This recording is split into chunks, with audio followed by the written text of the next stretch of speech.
네, 국회의 지금 현재 최대 화두는 중동 사태로 인한 전쟁 추경입니다. 네, 오늘 오후에는 국회 대정부 질문이 열리는데 이재명 정부의 외교안보 정책과 또 우리 경제에 미칠 영향 등이 다뤄질 예정입니다. 취재기자 연결해서 국회 상황 들어보겠습니다. 양동훈 기자.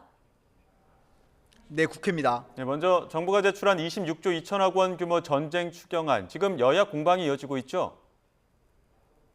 네, 어제 이재명 대통령은 국회 시정연설에서 중동 사태 관련 추가 경정 예산안을 설명하며 국회의 초당적 협조를 당부했는데요.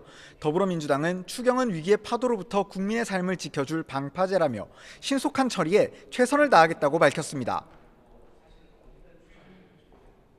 국채 상환으로 빚 갚고 지방재정을 보강해 지역을 살리고 석유 최고 가격제 지원과 고유가 피해 지원금을 비롯한 고유가 피해를 최소화하는 추경안입니다. 국민의힘은 전쟁 핑계 가짜 추경이라면서 독립영화 제작비 지원, 뜬금없는 창업 지원 사업 등 목적과 맞지 않는 사업을 삭감하는 대신 유류세 인하 확대, 화물 택시 종사자 보조금 지원 등으로 바꾸겠다고 설명했습니다. 진단은 고유가인데 처방은 현금 살포인 오진 추경, 가짜 추경입니다.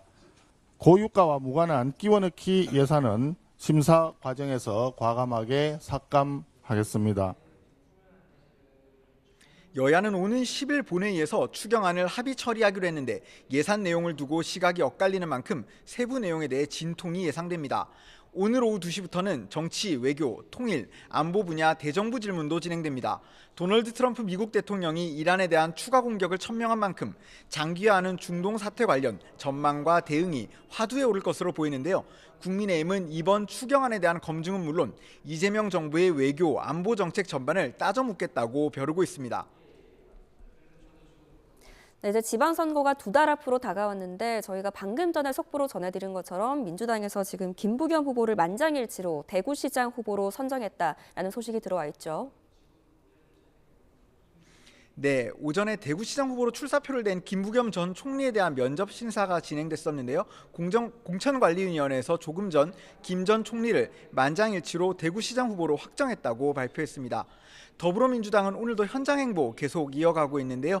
민주당 정청래 대표는 4.3 희생자 추념식에 앞서 제주에서 현장 최고위원회의를 열고 국가폭력범죄는 공소시효를 완전 폐지하는 특례법을 조속히 처리하겠다고 약속했습니다. 오후에는 서울시장 후보자들에 대한 2차 토론회도 진행할 예정입니다. 이런 가운데 이른바 돈 살포 의혹으로 제명된 김관영 전북지사는 징계 효력 정지 가처분을 신청했다고 밝혔습니다. 도민들께 죄송하다면서도 68만 원 제명에 이어 2만 원, 5만 원을 받은 청년들까지 문책을 검토하는 건 지나치다고도 덧붙였습니다. 박덕흠 위원장으로 공관위가 물갈이된 국민의힘은 충북도지사 경선을 원점으로 되돌리기로 했습니다. 법원의 가처분 인용으로 컷오프 효력이 상실된 김영환 지사를 다시 경선에 참여시키기로 한 건데요. 대구시장 경선에서 컷오프된 주호영 의원의 가처분 결과도 오늘 나올 것으로 관측돼 법원 결정에 따라 대구 경선판이 요동칠 가능성도 있습니다. 국회에서는 조금 전부터 윤석열 정권 정치검찰 조작기소 의혹 사건 진상규명 국정조사 특별위원회 기간 보고가 진행되고 있습니다.